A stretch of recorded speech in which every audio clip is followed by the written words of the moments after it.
campers, rise and shine. Well, it's a beautiful Macklin's morning, and we've got lots of Macklin's fun in store for you today. Breakfast will be served in half an hour.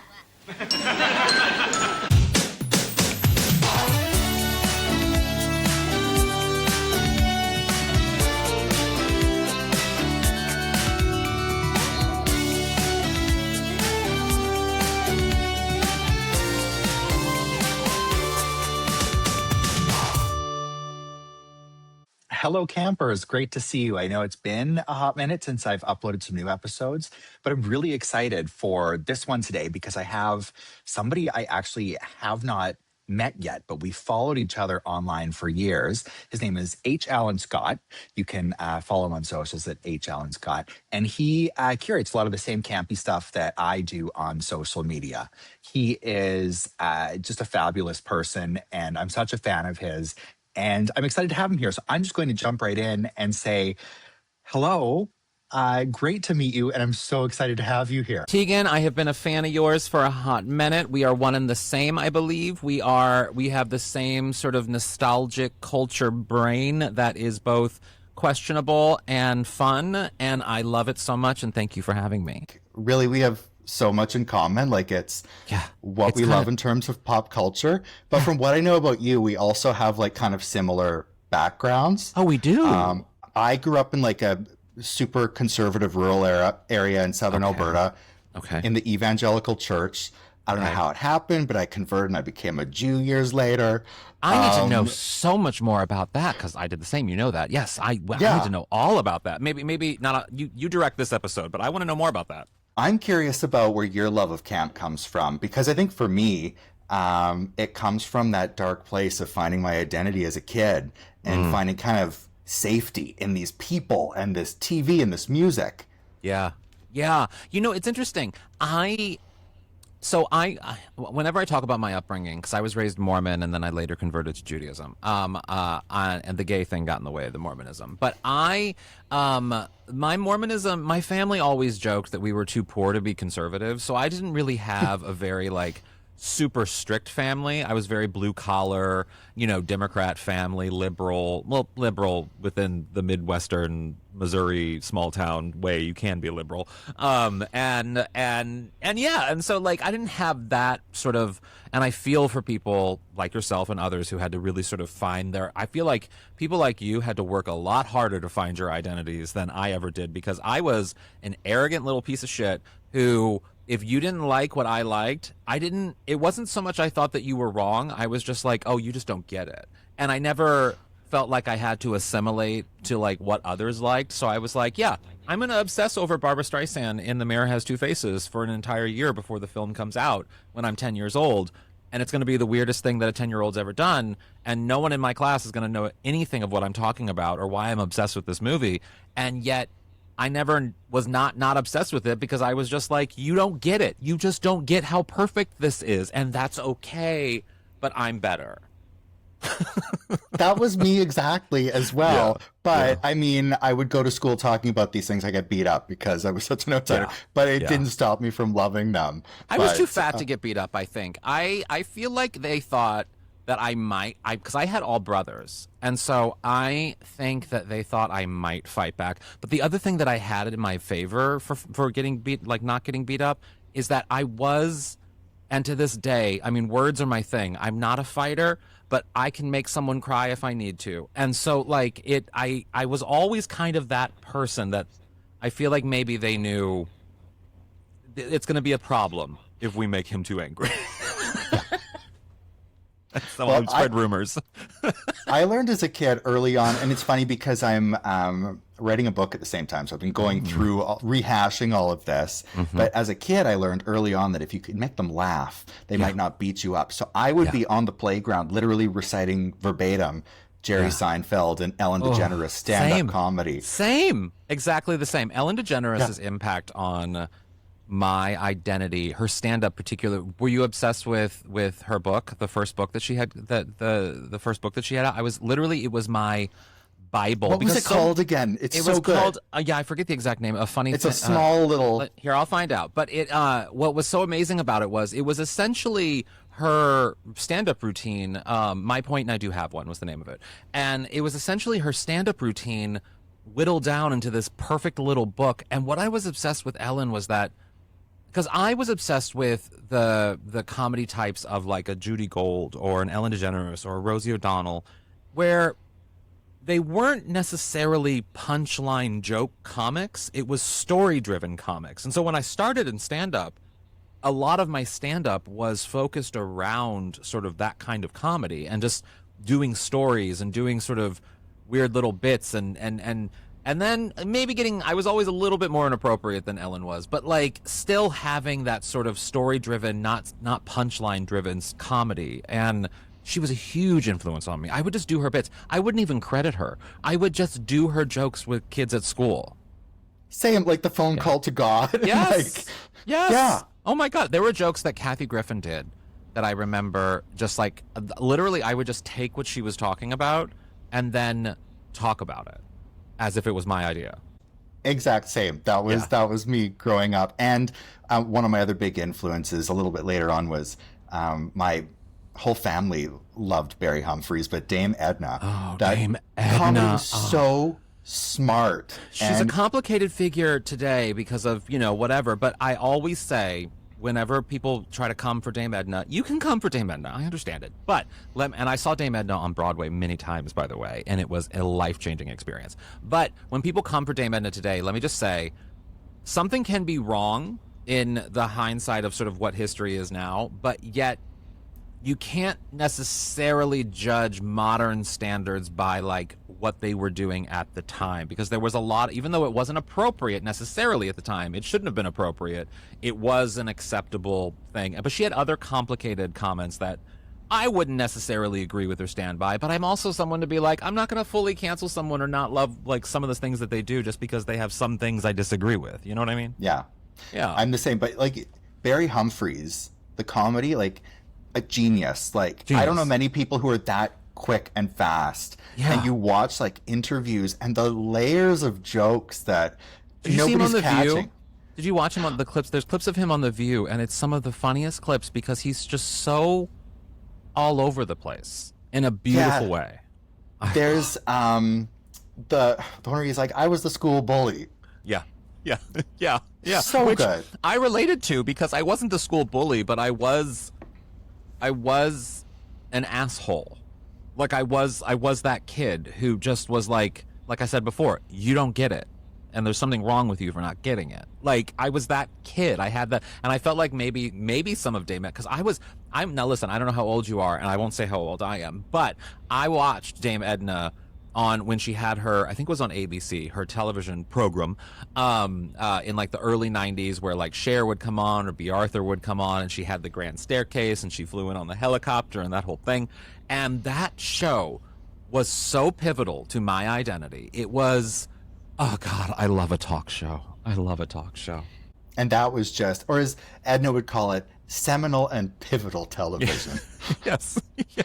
But it's like, my mother introduced me to Dame Edna, which is funny coming from like a rural kind of conservative area. Well, but my family that's loved this stuff.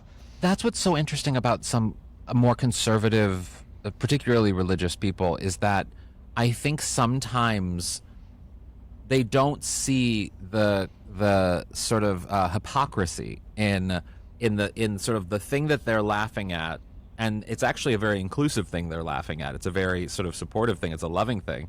And yet they just see it as sort of, they just think it's funny and farcical. And it's like, well, maybe look a little bit deeper. Maybe there's something here that you can say about yourself, that maybe you can grow a little bit from laughing at this thing. Same thing with Ellen. Same thing with Rosie. I mean, the impact of those people and those performers, it's not lost on me that the female comics that I was obsessed with turned out to be all lesbians. So like, it's, I think a lot of people who loved Rosie in the mid 90s could maybe take some stock in sort of their own ignorances and be like, oh, well, if I liked her, she's not different just because she's a lesbian. You know what I mean?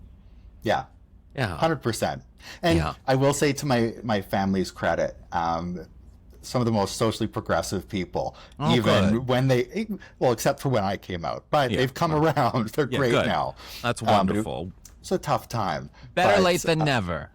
Exactly. I mean, Yeah. I was 16 when I came out. It was Oh, really? I never really had decades to ago. come out. I never really had to come out. I was always kind of, I feel like my mother would have been disappointed if I wasn't gay.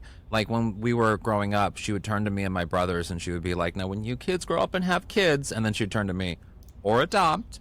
And so it was like, it was always an exception. It was always an accepted thing that I was going to be maybe a little different. Yeah. Yeah. My parents will say now they knew looking back, Yeah. but I was angry when I came out. Just like, Oh. it's like I'm different. Nobody understands. Yeah. And I actually remember my parents were watching, I think Grey's Anatomy was on at the Oh, time. okay. And it was when TR Knight had come out. Mm-hmm. And my dad, who has come a very long way, is a very big supporter. But he said something like, what's with all of these gays on television? They just keep pushing it in our faces. And I was walking by, and I was obsessed with Madonna at this point in my life. Yeah. And I was like, I might want to still watch. am. I still am. I mean, there was a Yes. little phase of I was a little less of a I fan. but I'm always becoming a will bigger be fan to the again. day Yeah. I die. Yeah. But with my coming out story, I walked by my father, and I'm like, you might want to watch you make those comments around because you don't know who might be gay in your house. Ooh, Like, sassy kid. burn. Anyway, so he was like, they were like, get back here. And he's like, what, is it true? And I was like, no, I just have Madonna posters in my room because I think she's hot. And I did. I had like the Confessions on a Dance Floor. And Can we the talk about leotard. Madonna for a second? So I'm not a music person necessarily. I'm really bad with music. My best friend in the world, Elliot Glazer, you should pre-order his book. It's coming out soon. But he always jokes that I'm like, whenever we talk about music stuff, he's like, you don't know anything. You don't like music. And I'm like, I'm kind of right.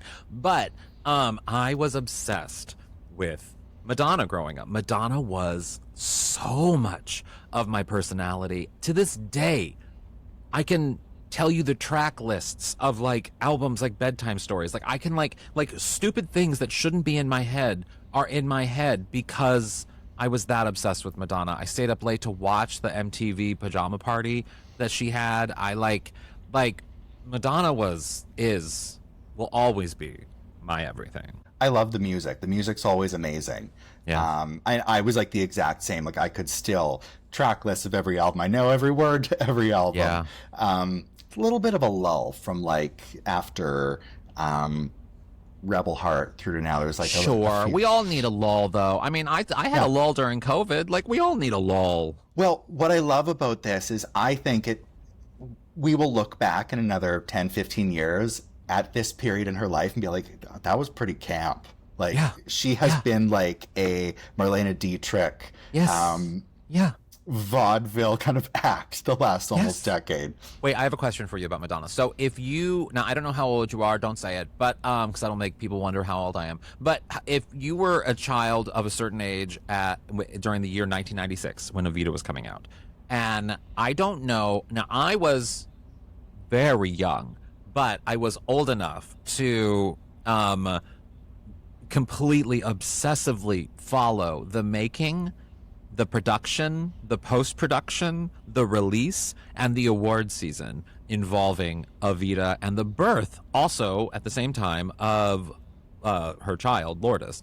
And how, like, from the moment it was announced, from like Bedtime Stories and that audition video with, Take a Bow, to the film coming out, to her winning that Golden Globe with those boobies out on full display, full of milk, ready to douse the front audience at the Golden Globes full of milk. That literally, if there was a memoir of my life between 1995 and 1997, it would just be Madonna's milky boobs. That was a great period for her. That's like my favorite era. Yeah. Doesn't Vanity Fair count. cover with the fur and the whole, oh my God. I mean, it doesn't count as an album, but the one I probably listen to the most is Something to Remember, even though it's a Oh God, compilation. I love something. It's a compilation album. It is so, my God, I love that album. And it also was the album that you could finally get not Take a Bow. This Used to Be My Playground on, because for some reason that song was not featured on the A League of Their Own soundtrack. It was featured on some Olympics soundtrack, which nobody could get. I went to the Sam Goody or whatever it was called. I couldn't find it.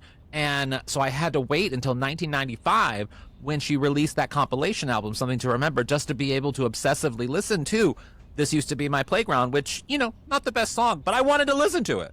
Yeah. I mean, there's some good ones on there. There's some I'll great ones on remember. there. Even like I Want You and You'll See. When she goes,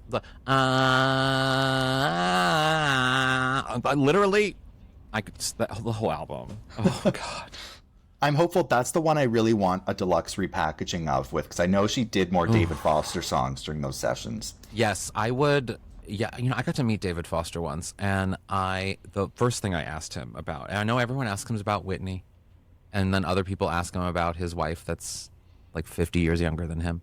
But the third question that I think most people should be asking about is his collaborations with Madonna. Thank you. It was great work. Yeah, great work. Great work. Oh my God. Something to remember. I love that we both understand. So Yeah. in terms of, you mentioned Ellen, Rosie, Barbara the Mira's Two Faces, Madonna. Who else are some of these icons that have followed you through your life that hold like a very dear place in your heart? Jean Smart, for sure. From obviously Designing Women.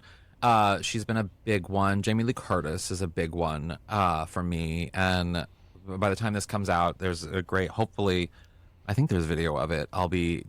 She's getting some sort of keynote retrospective thing at South by Southwest, and I'll be interviewing her for that, on the main stage there. So that's a video to watch if you want to see that. But she's a big one. And Oprah is a big one, a huge one for me, actually. So much of my identity is sort of wrapped around watching the Oprah show in those years. I was on it once, fun story.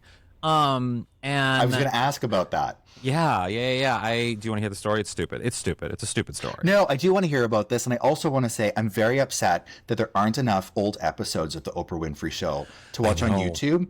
They're very because protective of that. They're very They protective are. of that. Yeah. Because I think there's some that probably they couldn't or shouldn't be putting out. I have a feeling. Those are the ones I want to see. Those are the ones I want to find, though. Exactly.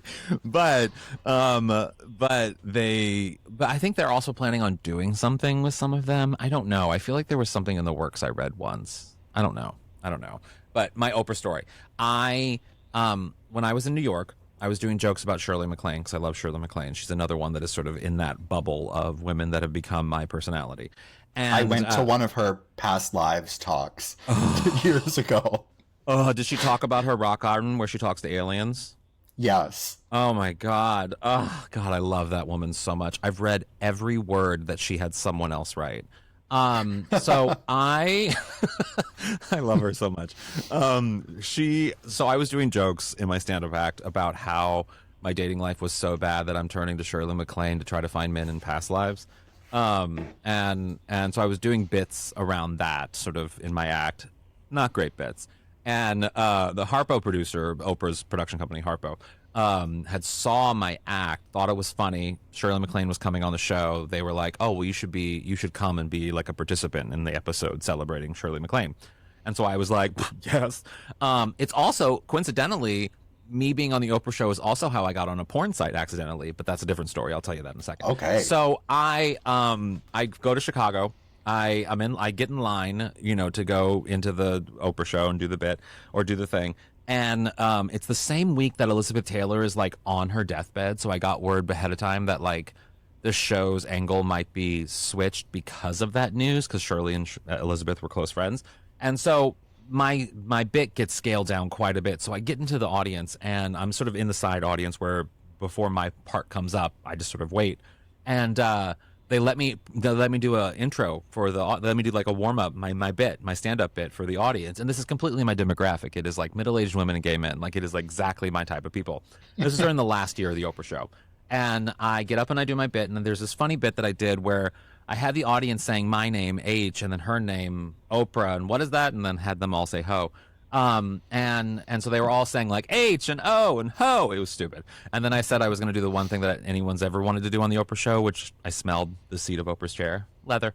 And so I did real leather. And so I did all that. And then when it came time for me to stand up and do my bit, because of my opening bit, the entire audience, when I stood up, said H, because they had done the bit.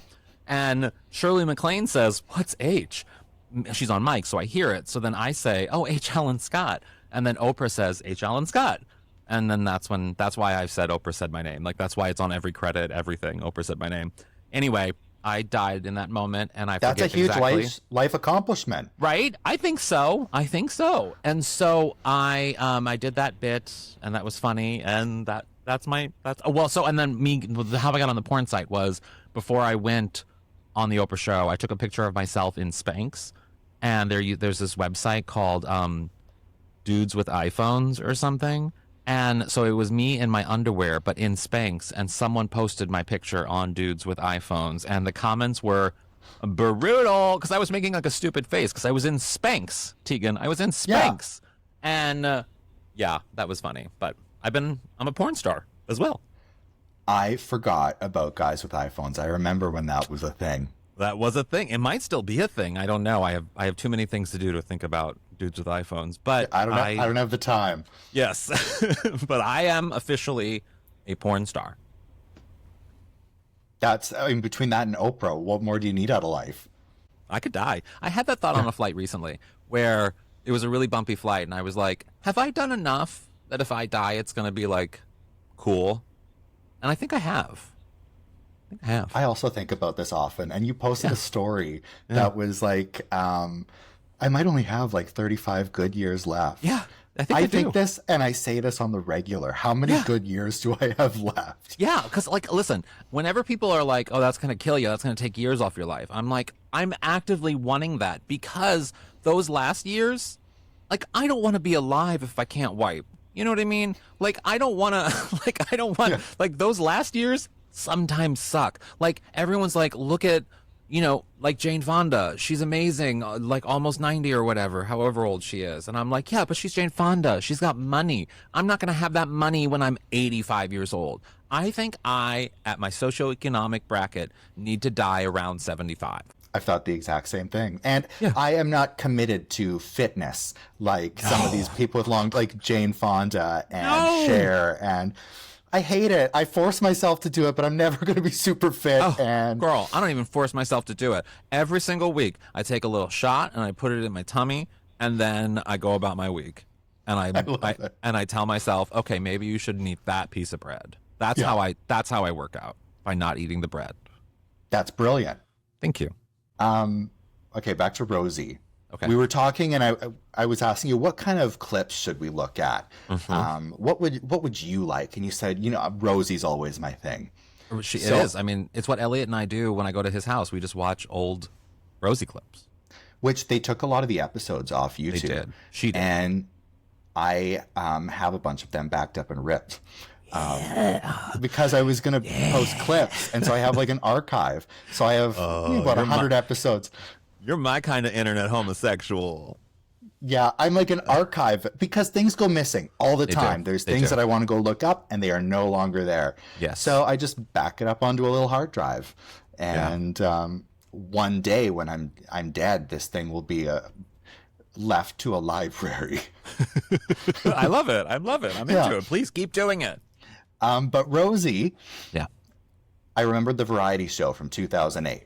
Mm-hmm. Yeah. Do you remember when that was like they kind of tried to bring it back? They'd like Nick and Jessica at one point. Yeah, it just didn't work.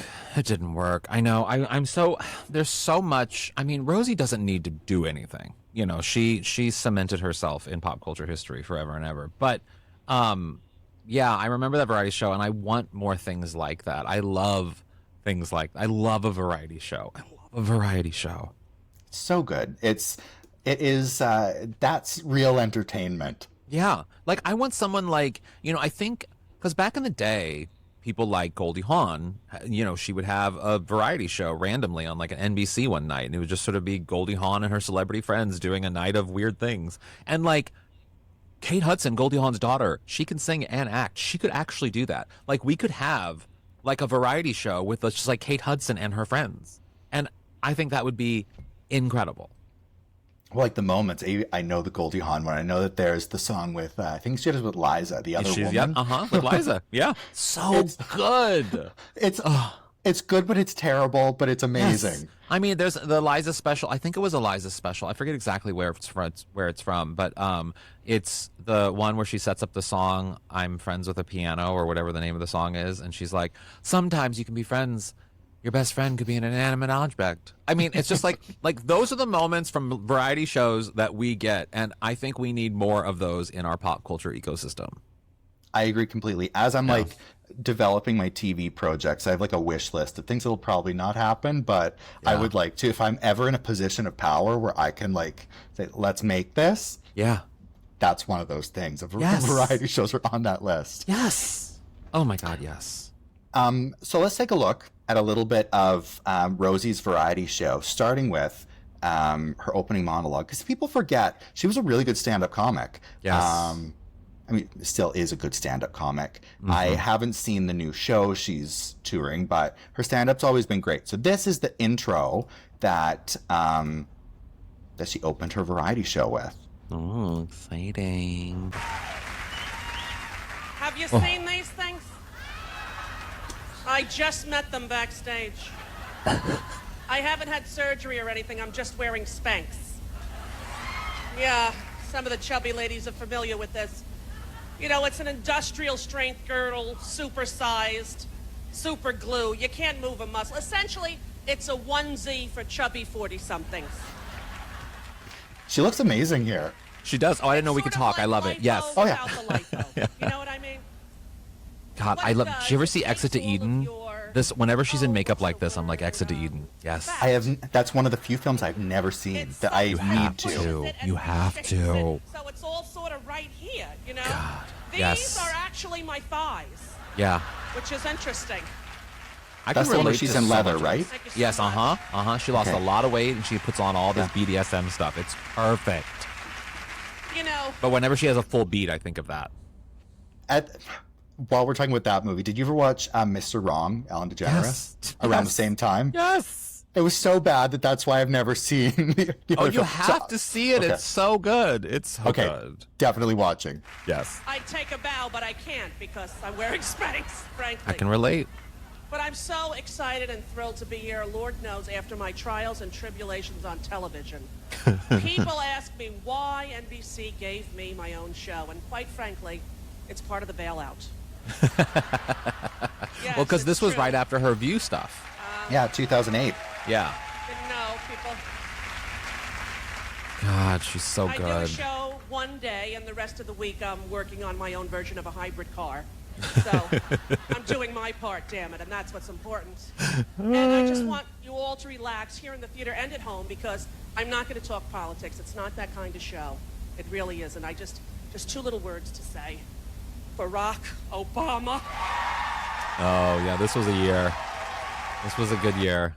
That was, Yeah. for anybody who's too young, that was like such a moment in time where like Yeah. people across the political landscape were excited about this. It was an exciting time and everybody was energized about what's going to happen next. Look at this progress we've made. Well, also, too, I mean, I think another aspect of that, which I think is really fascinating, is, you know, Bush at that time was like hated on a level that is whole numbers that Trump is getting right now. I mean, it is like he was not the person that we think of today. And there was and then also the economy was crashing at the same time. And so there was a lot, and which is another reason why they probably had this variety show, because it's a lot cheaper to do one night of a variety show than a series with sets and everything.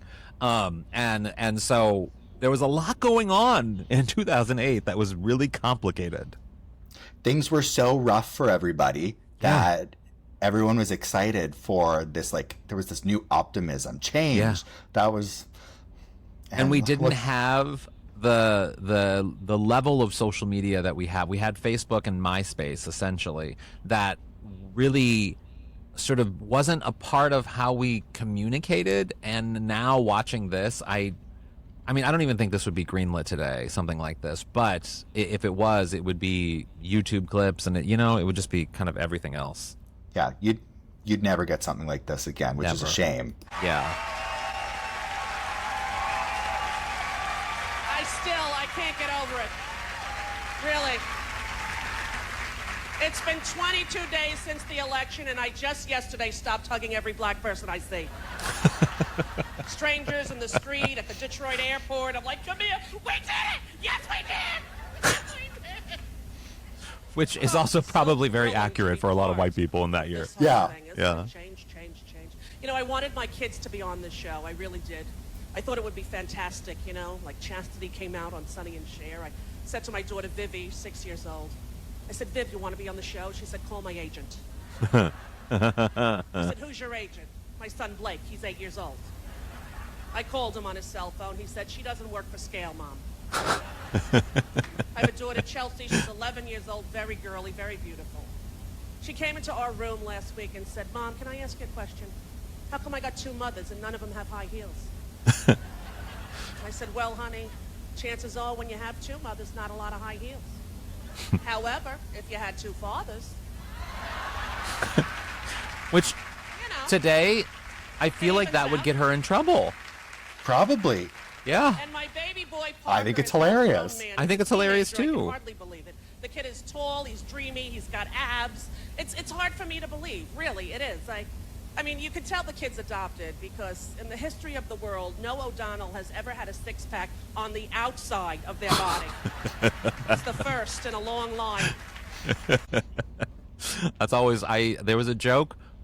I don't know if it was inspired by Rosie, something Rosie did, but I used to have this joke that I would say if I do have children, I want to adopt because I know that eventually at some point those kids are going to come to me and be like, I hate the way I look and it's all your fault. And I can at least then say, no, it's not. It's not my fault. Someone else did it. I'm sorry. Because I don't want to pass these pores on to someone else. So I'm definitely going to adopt. I love that. Yeah. I always thought I was going to adopt. And now Really?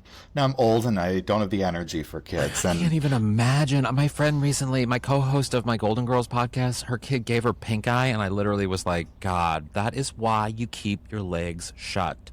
well, like most of my friends have kids and love going to visit their kids. I don't know how they do it though. It's so much work. It's exhausting. And when you're trying to navigate just like a regular life, I can't. Oh my I gosh. can't. Respect. Can you imagine getting that text from your homosexual friend being like, hey, let's go to happy hour? And you're probably going to say no because you just don't want to go out, which is what I do. But yet, can you imagine not even being able to just because you have a child latched to you? Oh, God. Yeah. Could not do it. That's my idea of a nightmare. Yes, agreed. But Rosie changed.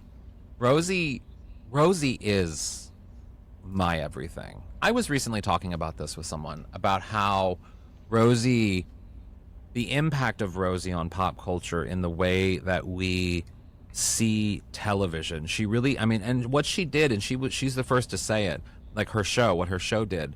She's the first to say that it wasn't an original idea. She was doing what, the talk shows of the 70s and the 80s did in terms of sort of the Dinah Shores or the, like those type of shows that they were sort of just celebrity hangout shows in the daytime for people to come and just sort of have a laugh. And it's fun television. And it was something that I think we desperately needed in the 90s. And then when it came time in the aughts, when after September 11, things really changed for culture, and I think we became more serious in a way. I don't know, which is probably why the variety show didn't work. I've never heard her talk about this, but I always thought her talk show was the concept of doing a late night show in the daytime. Yeah, that's like if they were to change that backdrop, it could have been a late night show. It very much could have been. I don't think she would have done well in late night. But I do think it easily could have been a late night show. Yeah. I'm still. If I could revise any part of history, it'd be that Joan Rivers gets a long running late night show. Me too. My God, Joan Rivers is just. Oh God. Yeah, she got done dirty. She got done dirty for that talk show. Yeah. We now have a special guest who's going to pop up on the stage with Rosie, and we will never see anything like this on television again. Who is it? Let me fill you in. It means you can sing. Oh, stop. You can dance and everything. Is it Liza? I can't see. It's Liza. I can't do that. No, I can't. Stop it, people. I could not. Liza Minnelli. Oh, my Liza, what are you doing here? What do you mean, what am I doing here? I'm here to do a big, splashy opening number with you because you're the best and I love you. Oh, God, I love Liza. Same. I will be up at midnight when her audiobook comes out. Yes. Okay. It's Liza with a Z, not Lisa with an S, because Lisa with an S, Oh, because my goodness. This is my first. What are we going to sing? Okay. you'll know it. Of course she will.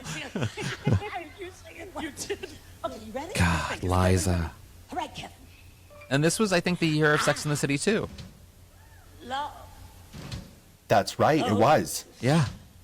City lights. Those sparkling city lights. This is a dream.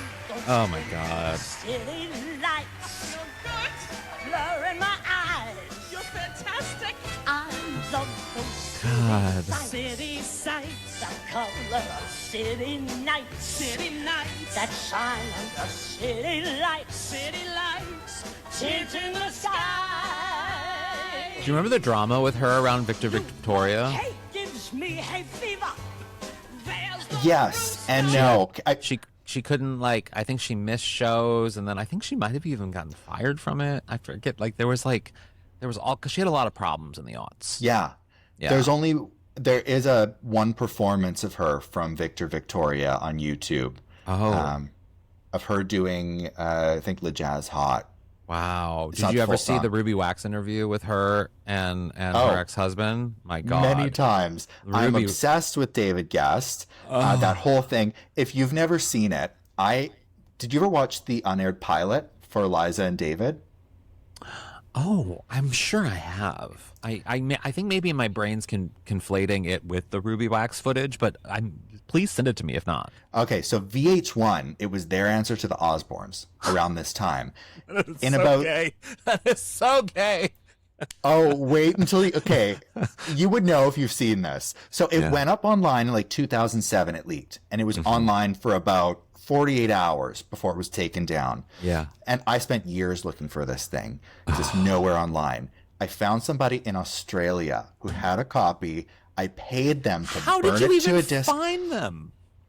I'm good at research on the internet. I found somebody talking about it on like Facebook. And I'm like, yeah, I just watched this recently. Paid them. They sent me the disc. I digitized it. Quality's not the best, but if you look up on YouTube, Liza and David, I have uploaded a copy for the world. I'm gonna be looking for that. You will die. Like just all the guests. It films like a dinner party in their house. Like she's singing with Ray Charles. Oh my God, I'm obsessed. Didn't she say on the Ruby Wax one that she taught Michael Jackson how to do the moonwalk? Yes. Yeah. Yeah. I mean, I want to live. God, I love her so much. You have no idea. Well, you do. You of course have all the ideas. just like a dinner party with her and Elizabeth Taylor would be. My God, married? No. So good. Anyway, I love that Rosie is not afraid to sing. She doesn't have the voice. Well, okay, so it's she so goes funny. for it. That's another thing that I've gotten influenced by Rosie. So, like, again, my my boyfriend is in the other room, and he heard me just do the Elizabeth thing, and we do this to each other all the time. And he literally just texted me, "Now I'm gonna howl."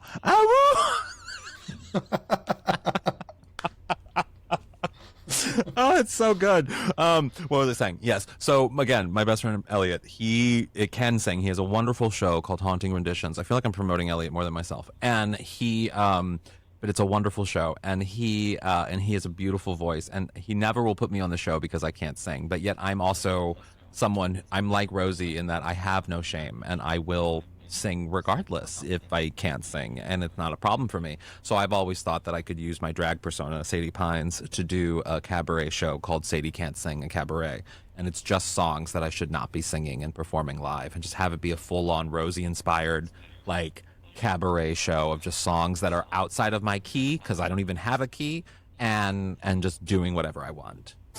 Where's my cleaver? So lay back, my mind might crack. And when the pressure's up, My pressure's up. city lights. Did you ever listen to Rosie's Christmas album? Yes, the song with Cher is everything. So good. Then be there, Oh. be there. Take your cricket Yes! Oh my God.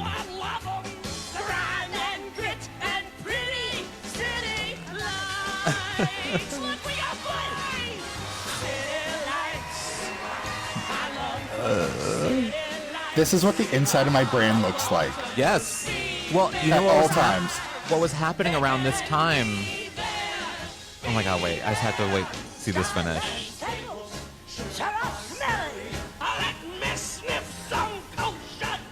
What voice is that? What is she doing? I love it. Also, it looks like Liza's just being led by Rosie, and I love it.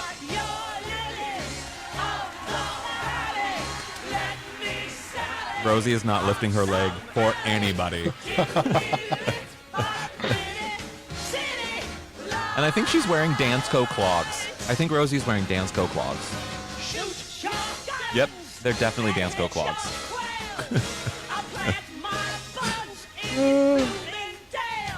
God, so good. So.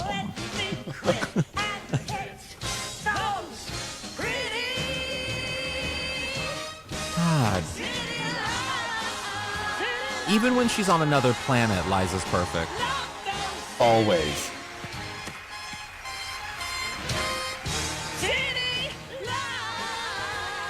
Okay, not a great final note.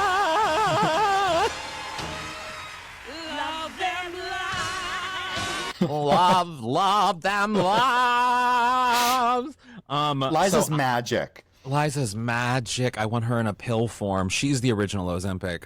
So I was living in New York at this time, and which is crazy because I was only 10 years old. And I went to go see Liza at the Palace with another friend of mine, Brian, whom I love. And there was while Judy famously did her show at the Palace, so Yeah. it was that was Judy, her mother, Judy Garland. And she talks about it quite a bit in the show. Well, yes. So when that happened, whenever and I remember I did a joke afterwards. I added a joke into my act afterwards, talking about Liza at the Palace, and every time she said "Mama," there was actually a like weather forecasters felt wind gusts because every homosexual's butt just went like every time she said "Mama," and it actually became a weather event in the state of New York. It was it was so funny sitting in that theater, and I was in like a horrible seat, but sitting in that theater, and I kid you not, every single time she said "Mama," you could feel the audience go like you could just feel the energy shift. It was, God, she's crazy and I love her. What's the story coming? That's amazing. Yeah. I love Okay, drag name Sadie Pines. That's Yes. a Golden Girls reference. Yes. Tell me more about this.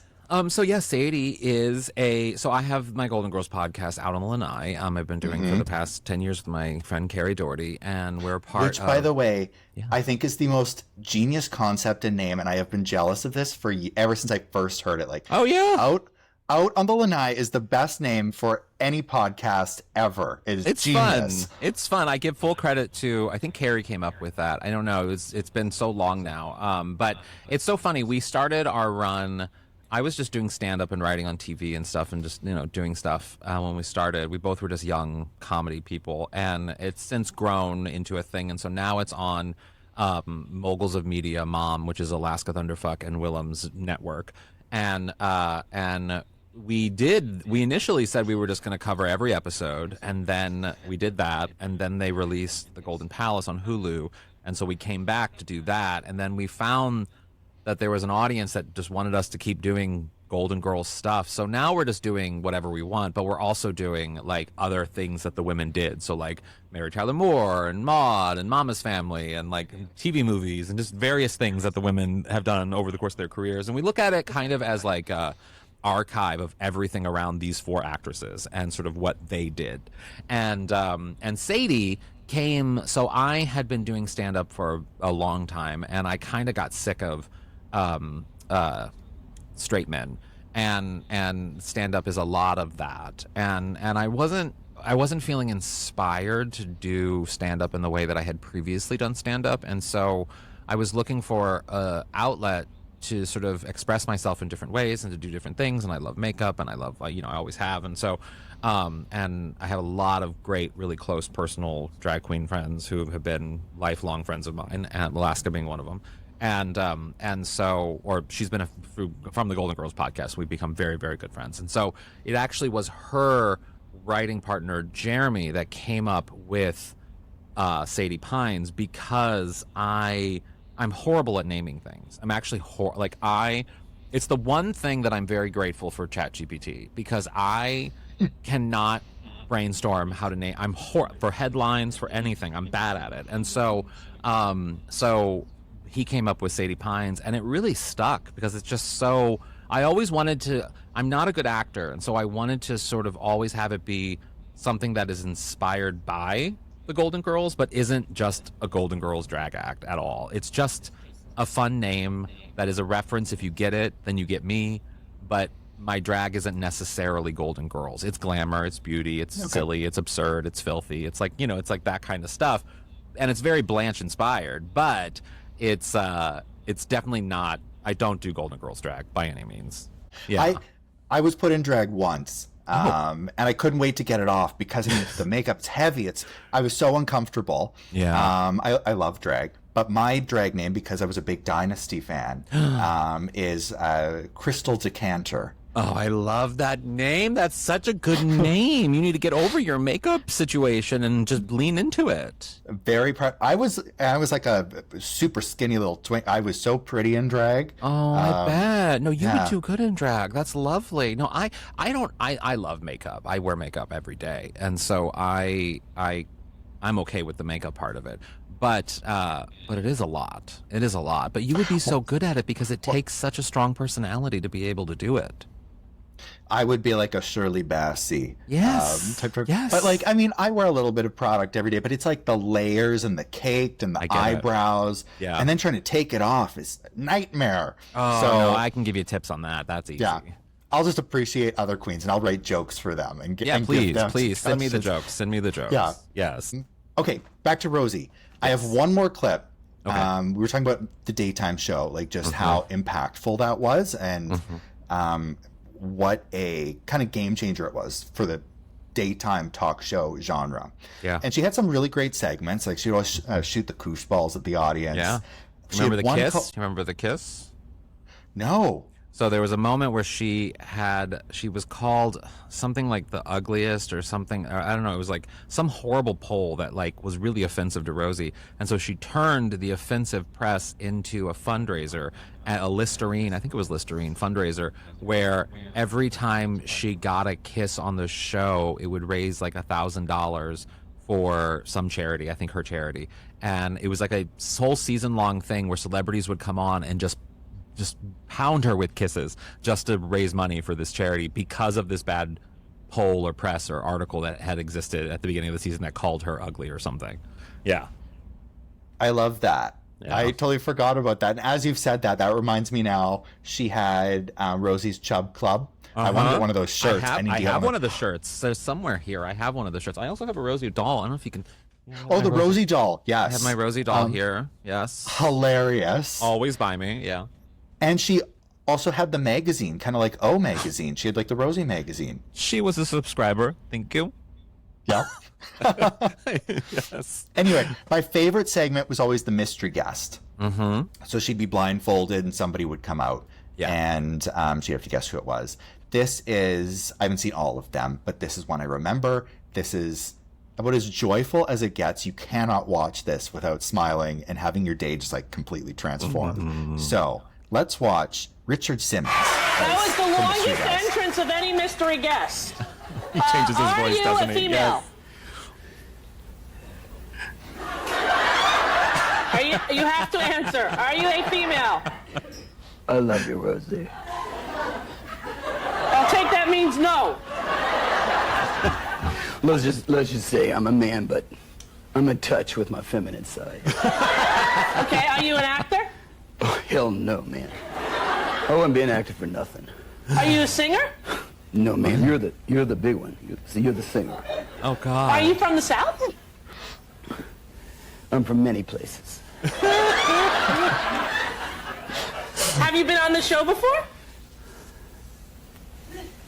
In a different way, but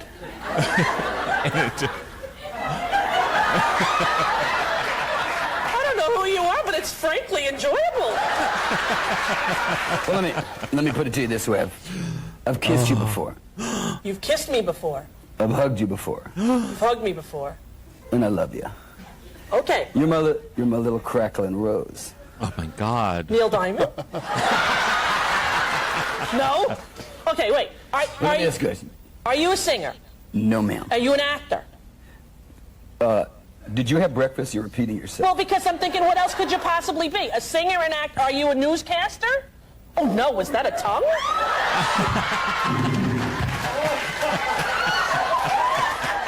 Are you... Okay, wait. Are you a sports figure? You must.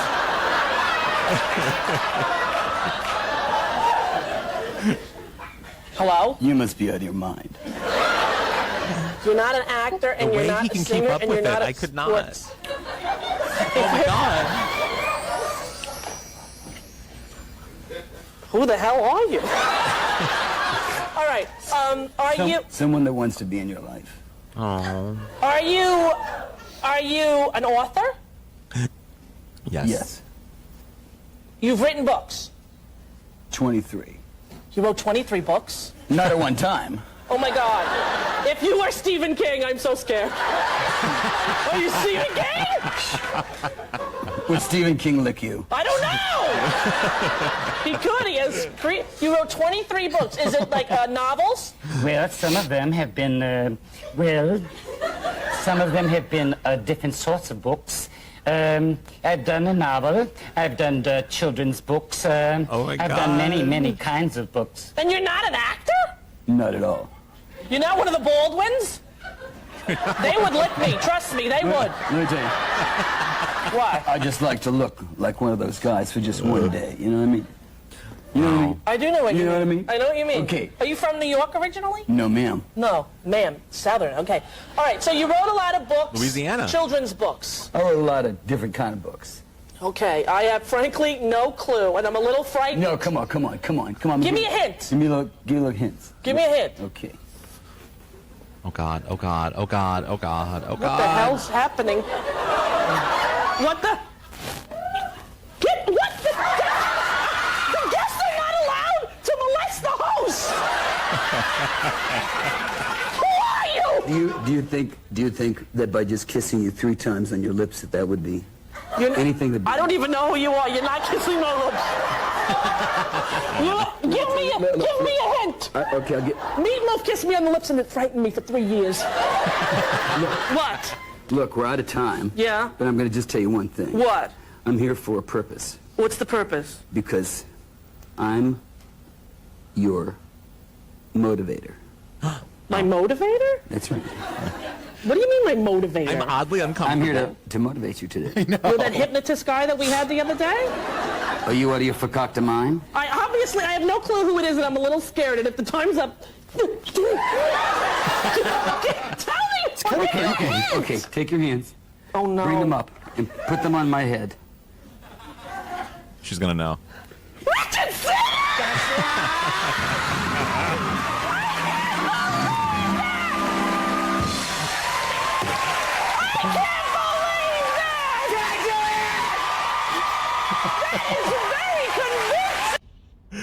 Oh God. Did you see the picture I posted of him recently?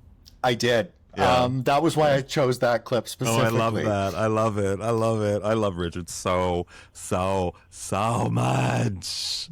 There's something like that's hilarious. It's something really creepy about it at the same time. It was a little creepy. I mean, I feel like today there would be a think piece about him invading her space and all that. But like, whatever. You can have that.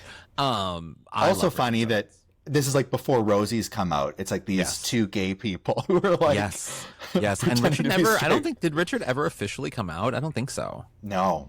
Yeah, no, I went to his Simmons class a few times, and it was so funny. I have no rhythm whatsoever. I have no rhythm. No, I can't sing and I can't dance, but that does not stop me from doing either. And Richard, he would do this thing because I was always off, He would do this thing where he would yell across the class in front of everyone, "I hope your parents have money." And because I wasn't good at what he was doing. And then he did this thing where he called. My mom was a big Richard Simmons fan, and I called my mom, and she wasn't home, of course. And so, oh no, she was screening her calls, whatever. And so he left a voicemail for my mom being like, "Kathy, this is Richard Simmons." My mom made it her voicemail for years. I want to start like renting out a space, and for a workout class, people will donate a charity or something, but we'll do a Richard Simmons workout tape together. Oh, that would like be a group so of fun. people. Wouldn't that be fun? I had a teacher when I was like in kindergarten or first grade, like a music teacher or art teacher or one of the elective ones.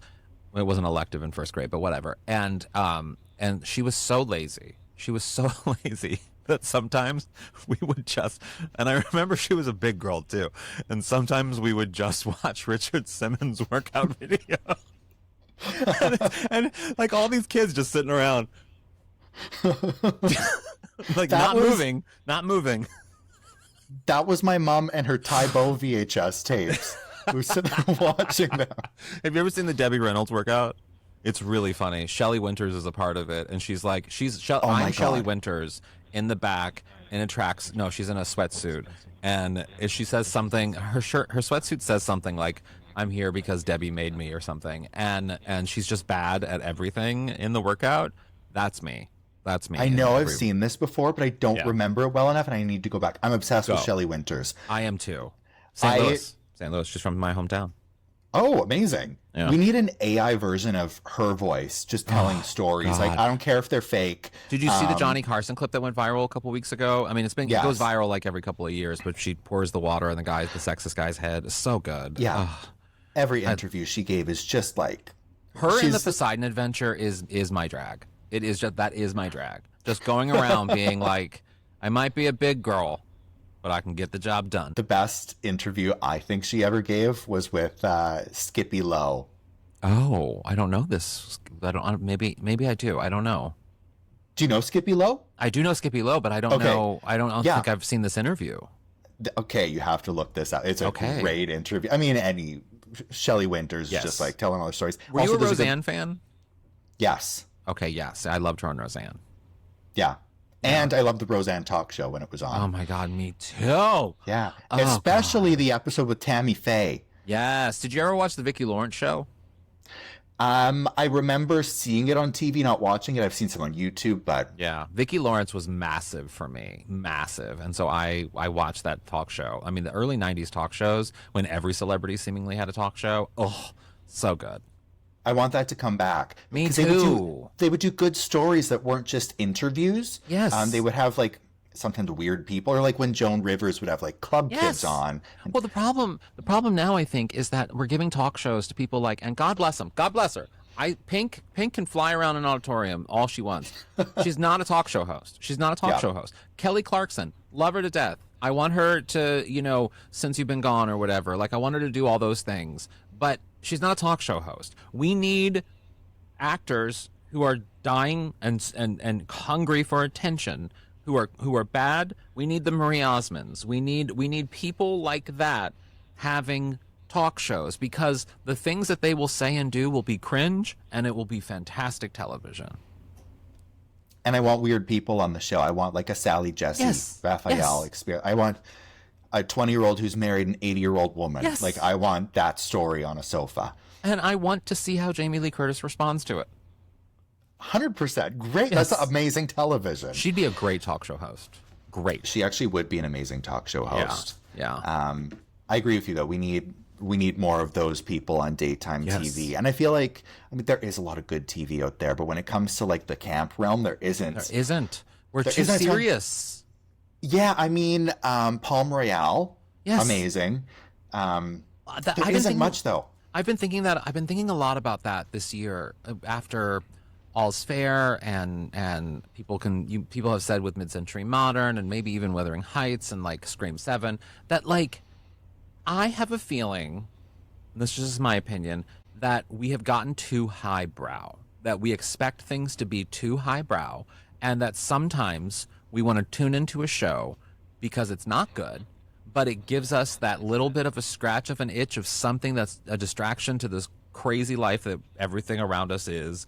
And I want to see Sarah Paulson go crazy on Kim Kardashian's breastplate or something. Like, I want to see these things, and I know it's not good. I know it's not good, and I don't care that it's not good. I don't care about your dissertation about why this is culturally bad for us as a society. I don't give a fuck about it. I just want to see it, enjoy it, and then be on my phone and look at TikTok while I'm watching it. I feel like there's a way to do both. Like, everything I've been doing in the TV space and out there pitching, like the Sylvia Brown documentary that's been in the works for 4 years. Oh, are you doing that?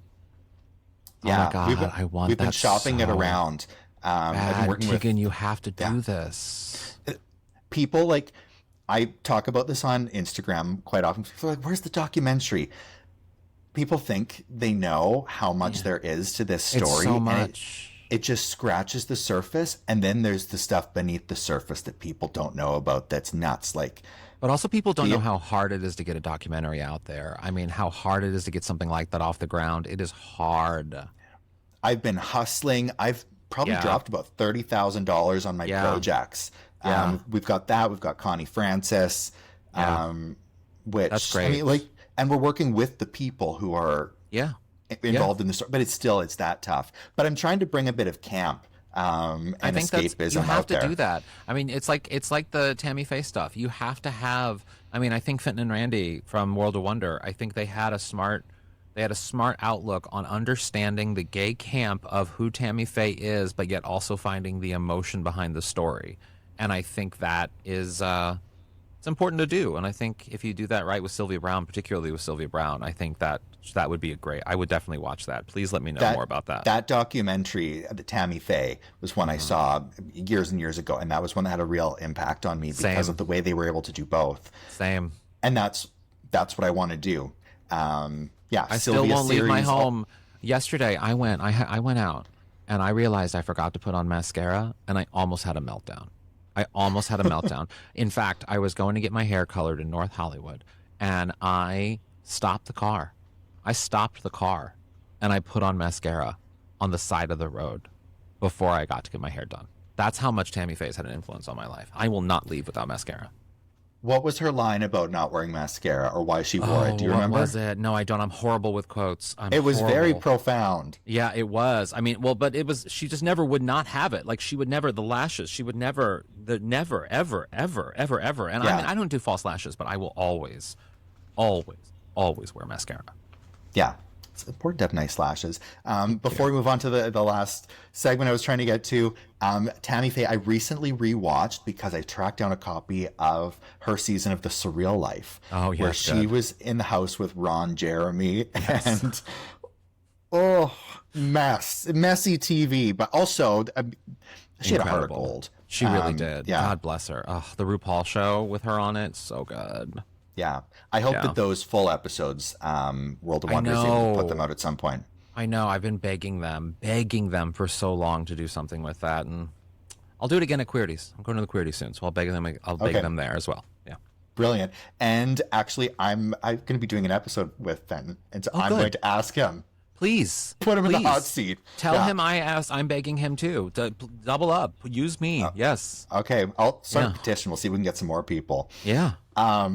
But in terms of camp TV, one of the greatest camp characters is coming back. I never thought this would happen.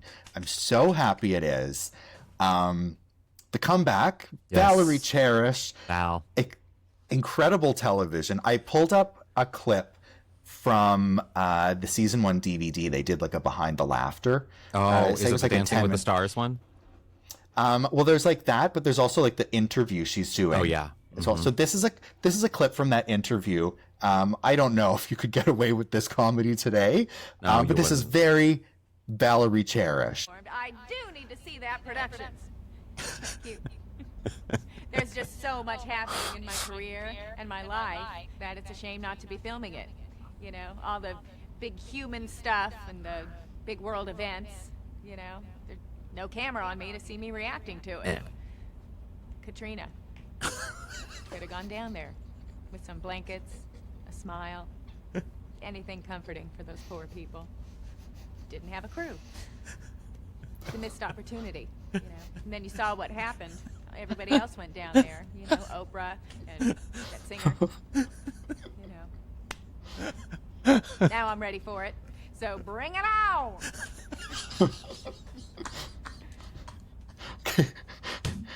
That's not the scene I was trying to play with. That's amazing. This is it. Mickey, I couldn't have been more clear. All right, do not turn the camera off. Okay. You're doing a good job.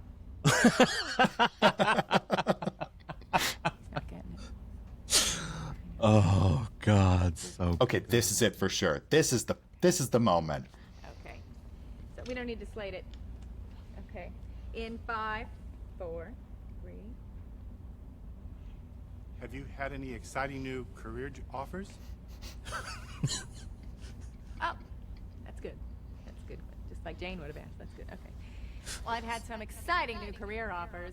I recently turned down the lead in a TV movie about a woman who's raped by her entire town, including her father and brother, and it's called A Matter of Life. And it would have been a nice dramatic turn, but it dealt with issues of abortion, and I don't want to go anywhere near that. So, plus, it shot up in Nova Scotia. You know, get raped all day and then nowhere nice to have dinner. Okay. And my big news, well, I'm in dance rehearsals right now. Okay. That was it. Oh God.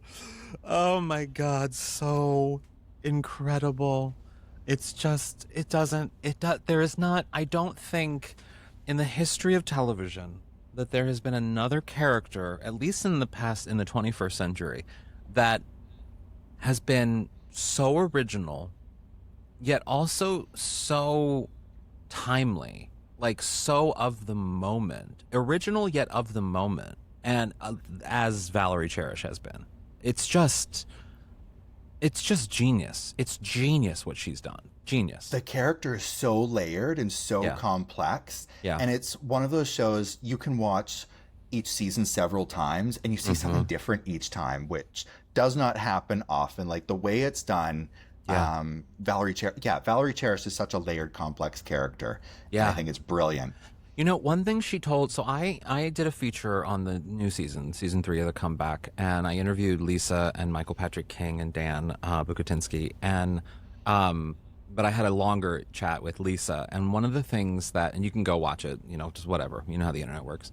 And the one of the things that she told me that I think really stood out to me, that I think about a lot, is we were talking about, you know, the poignancy of the character and how it always has sort of had this dance between comedy and drama. There really was, we've evolved with this character in a lot of ways. She's nuanced in a lot of ways. And some people look at her and they see a tragedy. They see a tragic, sad story of a woman who's desperate for stardom and attention and all these different things.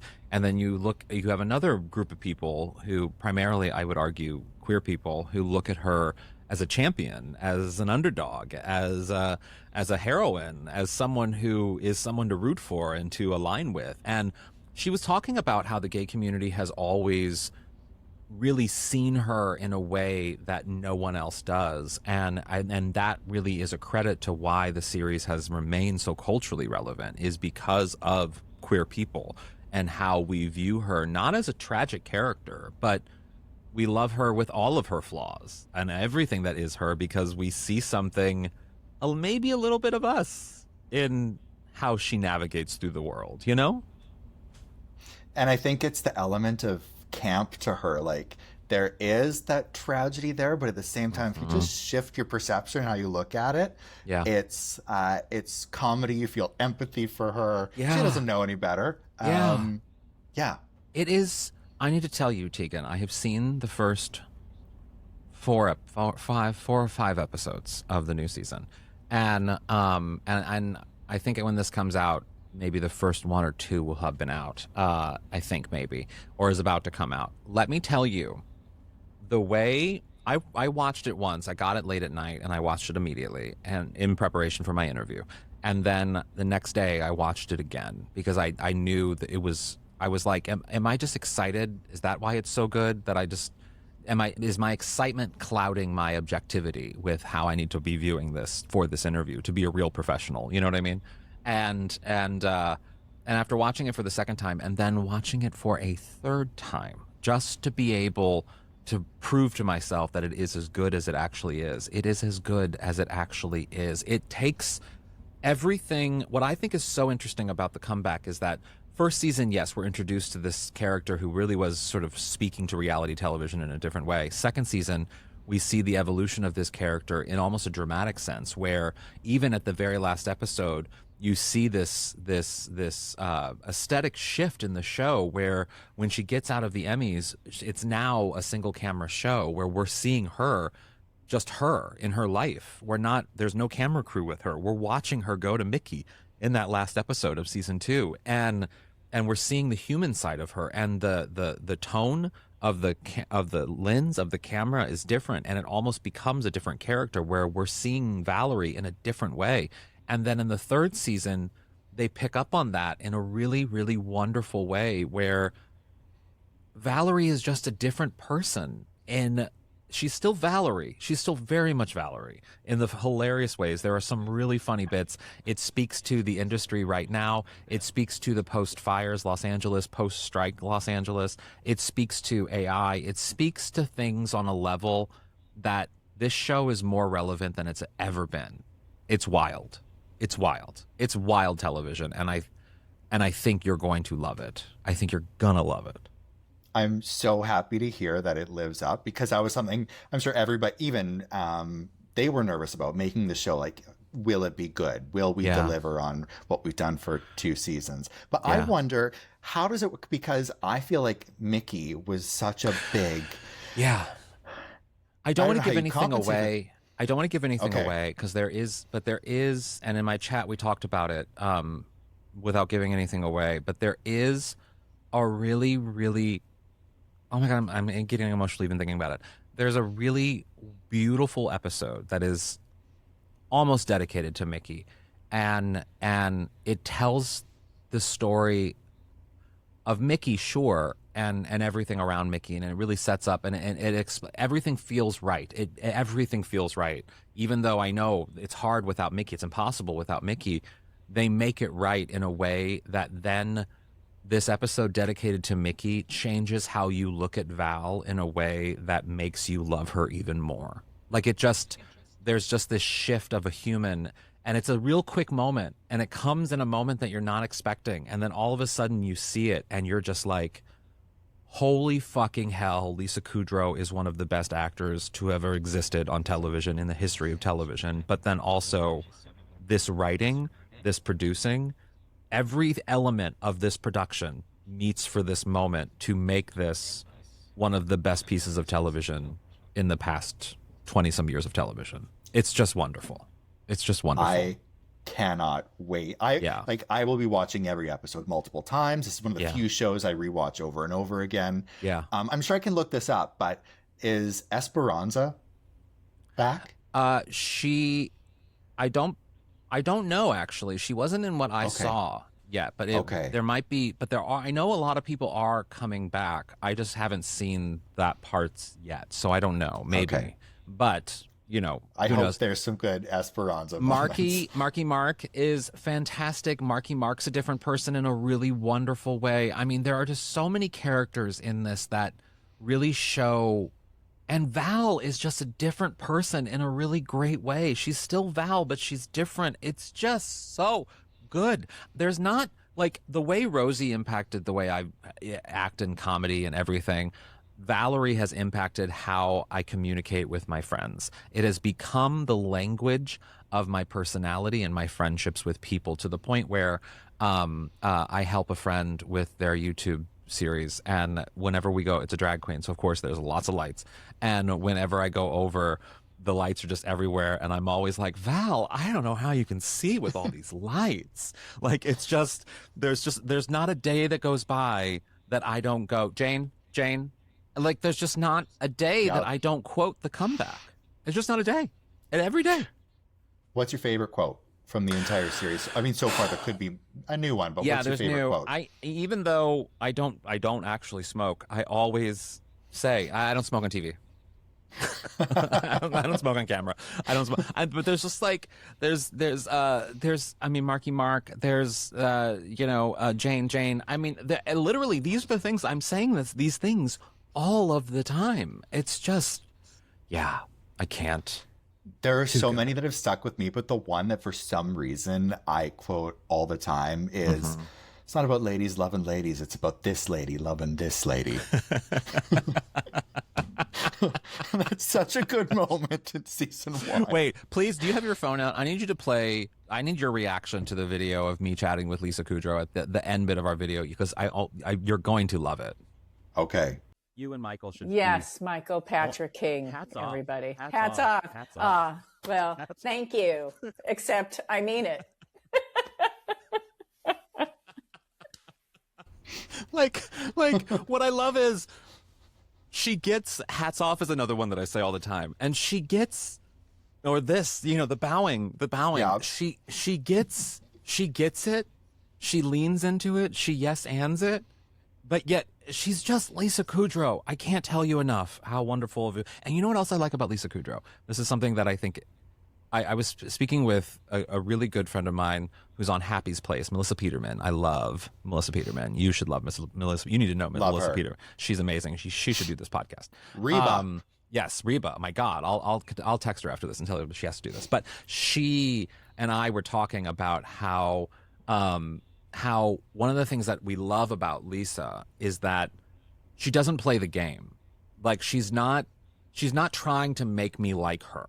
Like, so often in interviews or in Hollywood or things you do, the people are trying to, make you feel good. They're saying the things to make you feel good, and like it's all loving and praise and all the things. That's not Lisa. She's actually very real, to the point where there's a moment sometimes you're like, do you not like me?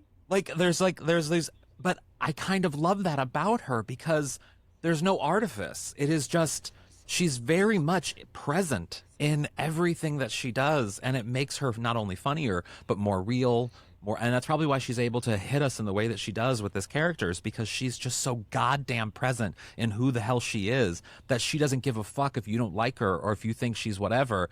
She's just gonna be Lisa, and I love that about her so much. Seeing the many sides of her, like I remember her episode of Who Do You Think You Are? Yeah. Which is the one that has always made me the most emotional. She is just a wonderful, wonderful person. Yes. And if I ever talk to her and I could ask her a question, I would want to ask about, when did she always get Valerie Cherish in the way she gets her now? Like, did she know after season 1 was done, what's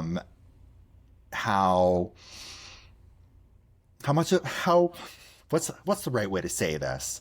But did she look at Valerie Cherish the way that people in this cult following group looked at Valerie Cherish? I asked her, I didn't ask her necessarily that, but I did ask her, how did playing Valerie Cherish make you a better actor?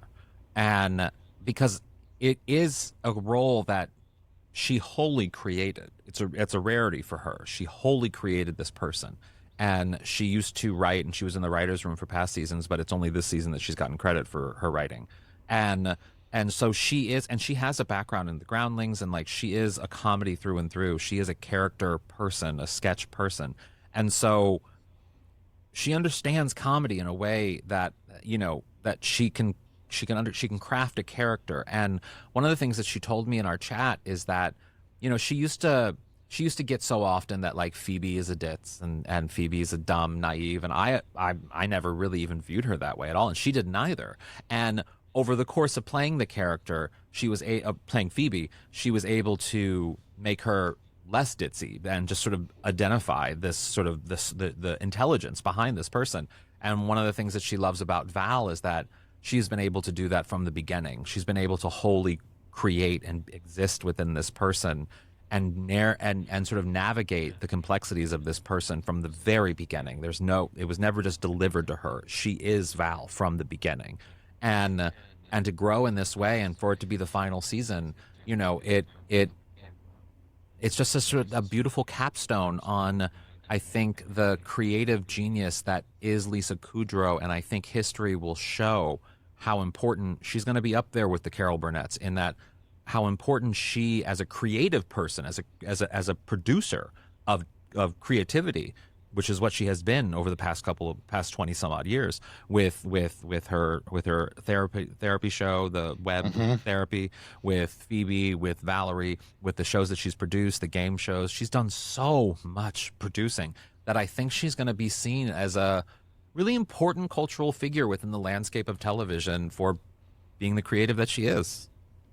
I'm desperately hoping that. I know that Valerie can only do so many seasons, but I'm hoping that this is like a Cher farewell tour thing. We're in another decade. There might be another story to tell. I'm just I don't think there will be. I don't either. But I think this is it. But if what I have seen is actually the start of what this will be, the final bit of Valerie we get in our lives, oh my God, is it satisfying? Oh, is it satisfying? It is so satisfying on a level that I've been thinking about every day since I've seen it, every single day since I've seen it. And I'm so eager for people to hear and read my article and see our interview and watch it and talk. I'm going to be at South by Southwest when it premieres, and I'm so excited to be able to be with other people. And I think I'm going to the premiere too on the 19th. And I'm so eager for people to see it because I'm dying to be able to talk about it with people, you know? This has made my day. Hearing that how good it is from you has just like, I know I'm hyping it up a lot, and I often am worried about hyping, but I don't think I have to be worried about this. I think you're going to love it, and I want you to text me the second you see it. Okay. I mean, if you're a fan of the show and you say I know it's great, and I know your taste level. Yeah. You have exquisite taste There's level. a moment, just look for it. In the first episode, there's a moment where she's doing this. I want you to just text me when you see that moment. Okay. I just did a thing with my list for people listening. Where did she do that in the first season? She's done it a lot. There's one moment. Oh, it's a photo shoot in the first season where she. Where she, and it's also when she's doing the cast photo at the upfronts. Yeah, where she's. That's the one. But this one, where she does it in the first episode, is so goddamn funny. It's the quickest of moments, but it is so goddamn funny that I paused, I finished laughing, I rewound, and I laughed again. Okay, I'm going to text you when I see this. Please.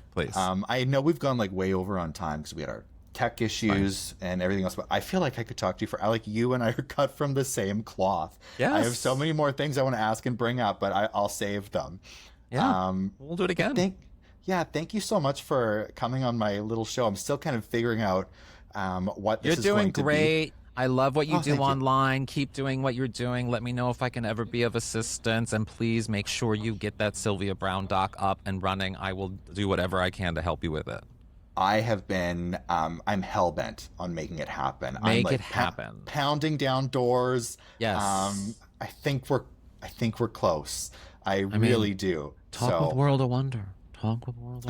All I did, they were the first people I went to a long time ago. And it didn't go anywhere. We'll keep it up. It cycled back. Well, now we're like signed. There's some legal stuff. There may or may not be one really big company that's been interested, or they haven't said no. It's been about 6 or 7 months now. They haven't said yes, but they haven't said no. That's They're all still that matters. At the table. So I'm just waiting for that green light and that thumbs up. So the moment it happens, everybody's going to know. I'm not going to shut up about it. Well, let me know, and then I'll get you on the Newsweek podcast, and we'll talk about it, because I'm eager to talk about Sylvia Brown. Wonderful. Love that. Yeah. Wonderful. Thank you for having me. Thank you so much. Great to meet you virtually. Yeah, definitely.